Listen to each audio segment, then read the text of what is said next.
Uma coluna humana de 1 milhão de pessoas atravessando o deserto, crianças chorando, idosos cambaleando sob o sol escaldante, mulheres grávidas carregando bebês nos braços. Mas, como essa multidão conseguiu água todos os dias? Comida para 1 milhão de bocas? E por que Deus condenou toda uma geração a morrer caminhando? O que aconteceu nesses 40 anos no deserto vai muito além do que você imagina, e algumas verdades vão te chocar.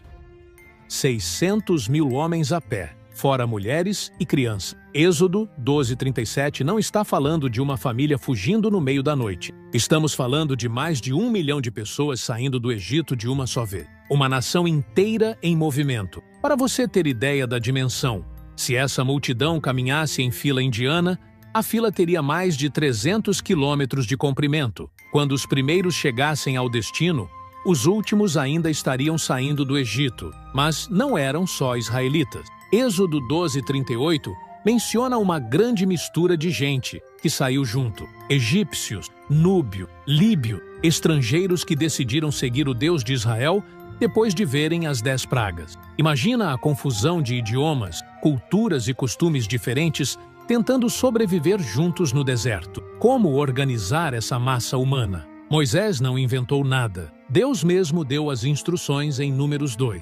Cada tribo tinha sua posição específica ao redor do tabernáculo. Judá, Issacar e Zebulon acampavam ao leste. Rúben, Simeão e Gade ao sul.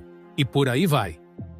Cada tribo marchava com sua própria bandeira. Números 2:2 fala de bandeiras conforme as insígnias. Não eram trapos sujos, tremulando no vento. Eram símbolos organizados, cores específicas, uma logística militar impressionante para a época. Quando chegava a hora de levantar acampamento, a coisa funcionava como um relógio. Primeiro, os levitas desmontavam o tabernáculo. Depois, as tribos do leste se moviam. Em seguida, as do sul carregando os objetos sagrados. As do oeste e do norte fechavam a retaguarda. Uma operação dessas hoje exigiria helicópteros, GPS, comunicação via rádio. Eles faziam isso apenas com sinais de trombeta e fumaça durante o dia, fogo durante a noite. Mas aqui vem o detalhe que ninguém conta. Essa organização não aconteceu do dia para a noite. Demorou tempo, erro, mortes. Muita gente não aguentou a pressão e morreu pelo caminho antes mesmo de chegarem ao Sinai.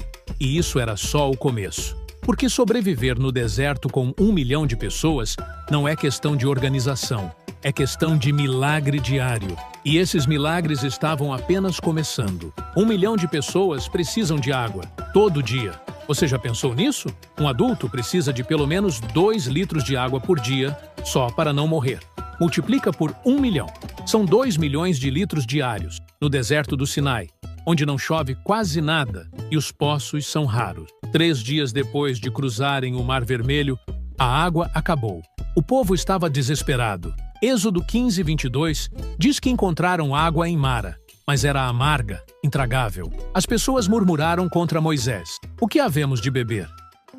Aí aconteceu o primeiro milagre da água. Deus mostrou uma árvore para Moisés. Ele jogou a madeira na água e ela ficou doce. Simples assim. Uma árvore transformou águas tóxicas em água potável para 1 milhão de pessoas. Mas o milagre maior veio depois, em Refidim. Êxodo 17:6 conta que Moisés bateu numa rocha com a vara e jorrou água. Não foi um fiozinho d'água. Foi o suficiente para matar a sede de toda aquela multidão. Paulo, em 1 Coríntios 10:4, fala que essa rocha os acompanhou durante toda a jornada. 40 anos de água fresca jorrando no meio do deserto. Agora vamos falar de comida. Êxodo 16:4 registra a promessa de Deus. Eis que vos farei chover pão dos céus. E choveu literalmente. Todas as manhãs, menos no sábado, o chão estava coberto por uma substância fina, parecida com geada. O maná tinha gosto de bolo de mel, segundo Êxodo 16:31. Números 11:8 dá mais detalhes. O povo moía em moinhos, pisava em pilões, cozia em panelas e fazia bolos. O sabor lembrava azeite fresco. Cada pessoa podia coletar 1 gomer por dia, cerca de 2,2 litros. Nada de estocar. Se guardassem para o dia seguinte, apodrecia e criava bicho. Só no sexta-feira, a regra mudava. Êxodo 16:22 conta que nesse dia eles colhiam dobrado. 2 gômeres por pessoa, e o maná do cesta durava até o sábado sem estragar. Era o sistema de racionamento mais eficiente da história. Mas às vezes o povo enjoava. Números 11:4 registra que eles reclamaram: "Quem nos dará carne a comer? Saudades da comida do Egito, peixes, pepinos, melões, alhos porós, cebolas, alho." A resposta de Deus foi dramática. Ele enviou codornizes, não algumas codornizes. Números 11:31 diz que o vento trouxe codornizes do mar, e elas caíram ao redor do acampamento, numa altura de 2 côvados, quase 1 metro de altura de aves cobrindo o chão. O povo saiu catando codornizes por um dia e uma noite inteiro. Quem ajuntou menos, pegou 10 homens, cerca de 22 litros de carne. Alguns ajuntaram muito mais, mas, enquanto ainda mastigavam a carne, Deus enviou uma praga que matou os gananciosos. Era água, pão e carne de graça no deserto, mas tinha regras. E quem desrespeitava as regras, morria. Porque no deserto não havia espaço para rebeldes. E por falar em rebeldes, espera até você descobrir o que as mulheres faziam enquanto os homens reclamavam da comida. Enquanto os homens ainda estavam processando o que havia acontecido, Miriam liderou todas as mulheres numa celebração épica. Tamborins, danças, cânticos de vitória. Ela não era apenas a irmã de Moisés. Era uma profetisa, uma líder por direito próprio. Miqueias 6:4 coloca Miriam ao lado de Moisés e Arão como uma das 3 pessoas que Deus enviou para tirar Israel do Egito. Mas liderança no deserto tinha um preço alto. Números 12 conta que Miriam e Arão criticaram Moisés por ter se casado com uma mulher cuxita. Parecia uma fofoca familiar boba, mas por trás estava uma tentativa de golpe. Porventura falou o Senhor somente por Moisés? Não falou também por nós? A resposta de Deus foi imediata e brutal. Miriam ficou leprosa na hora, branca como neve. Arão, que também criticou, não foi tocado. Apenas ela. Moisés intercedeu por sua irmã, mas Deus disse que ela ficaria de fora do acampamento por 7 dias. Uma humilhação pública devastadora. O mais impressionante? Números 12:15 diz que todo o povo esperou. Mais de 1 milhão de pessoas pararam a jornada por causa de uma mulher. Isso mostra o respeito e a influência que Miriam tinha. Décadas depois, outras mulheres fariam história no deserto. As 5 filhas de Zelofeade, Maalá, Noa, Hogla, Milca e Tirza.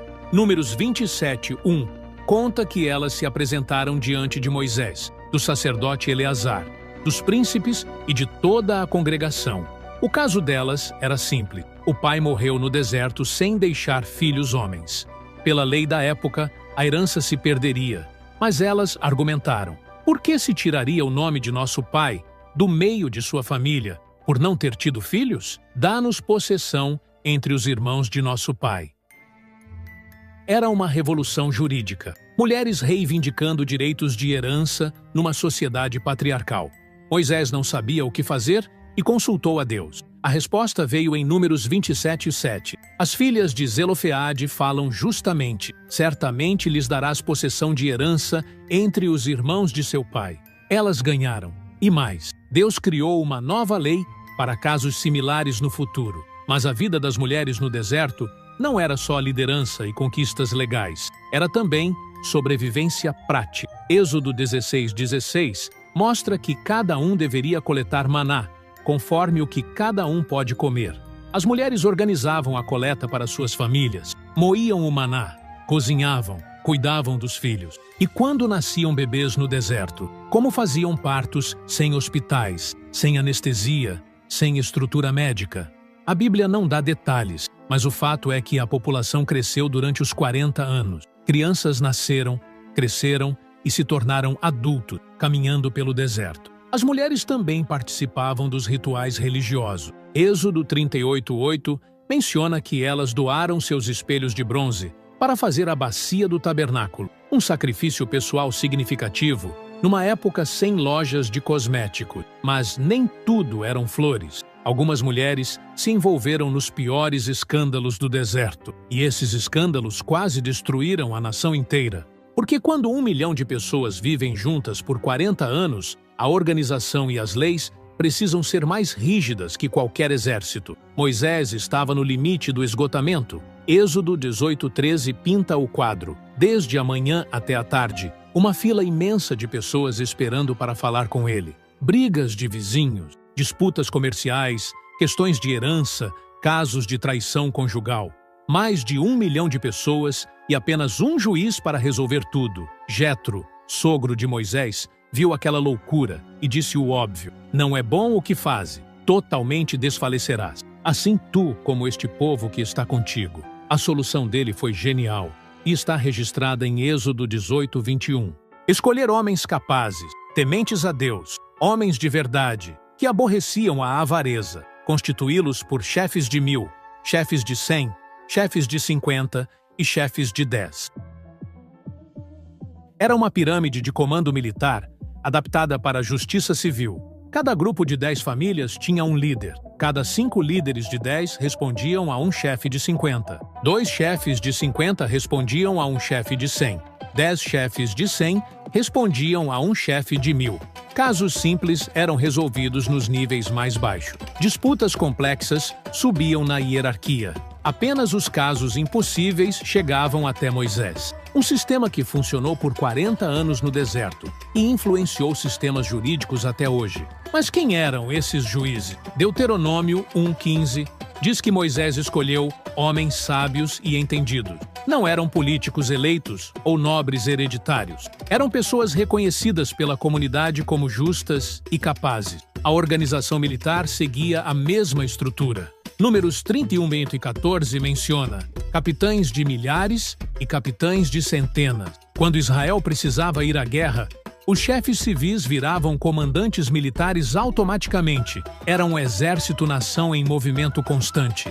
Os levitas tinham um papel especial nesse sistema. Números 3.6 diz que eles foram dados a Arão para ajudar no serviço do tabernáculo. Mas não eram apenas sacerdotes, eram também a polícia religiosa de Israel. Deuteronômio 17:9 estabelece que casos envolvendo homicídio, direitos ou ferimentos deveriam ser levados aos sacerdotes levitas e ao juiz que houver naqueles dias. Eles tinham autoridade para julgar crimes graves e questões rituais. Quando alguém cometia sacrilégio ou blasfêmia, eram os levitas que executavam a sentença. Êxodo 32, 26, 28 mostra isso claramente. Depois do episódio do bezerro de ouro, Moisés convocou os levitas e disse: cada um mate a seu irmão, e cada um a seu companheiro, e cada um a seu vizinho. Eles mataram cerca de 3.000 homens naquele dia. Era justiça rápida e fatal. Sem recursos, sem apelações, sem prisões para cumprir pena. No deserto, crimes graves resultavam em morte imediata ou expulsão do acampamento, que dava no mesmo. Levítico 24:14 registra o protocolo para execuções. Tira o que tem blasfemado para fora do arraial, e todos os que o ouviram ponham as suas mãos sobre a sua cabeça, e toda a congregação o apedrejará. Era participação coletiva obrigatória. Ninguém podia dizer depois que não sabia ou que não concordava. Toda a comunidade tinha que assumir a responsabilidade pela execução. Mas alguns crimes eram tão graves que nem apedrejamento bastava. E as punições que viriam a seguir fariam até os levitas tremerem de medo. Se você acredita que Deus ainda governa com justiça hoje, comente: a justiça do Senhor é perfeita. A terra se abriu e engoliu 250 homens vivos. Números 16 registra a rebelião mais assustadora dos 40 anos no deserto. Coré, levita da família de Coate, se juntou com Datã e Abirã, da tribo de Ruben, para desafiar a autoridade de Moisés e Arão. Não era uma briguinha política, era uma tentativa de golpe religioso. Coré reuniu 250 príncipes da congregação, homens de renome, e disse: basta, toda a congregação é santa, e o Senhor está no meio dela. Por que vos elevais sobre a congregação do Senhor? Parecia democrático, parecia justo, mas Deus viu como blasfêmia. Moisés propôs um teste. No dia seguinte, cada um pegaria seu incensário, colocaria fogo e incenso e se apresentaria diante do Senhor. Quem Deus escolhesse seria o santo. Na manhã seguinte, aconteceu o impensável. Números 16, 31, 32 Descreve a cena. A terra que estava debaixo deles se fendeu, e a terra abriu a sua boca e os tragou com as suas casas, como também a todos os homens que pertenciam a Coré, e a todos os seus bens vivos. Desceram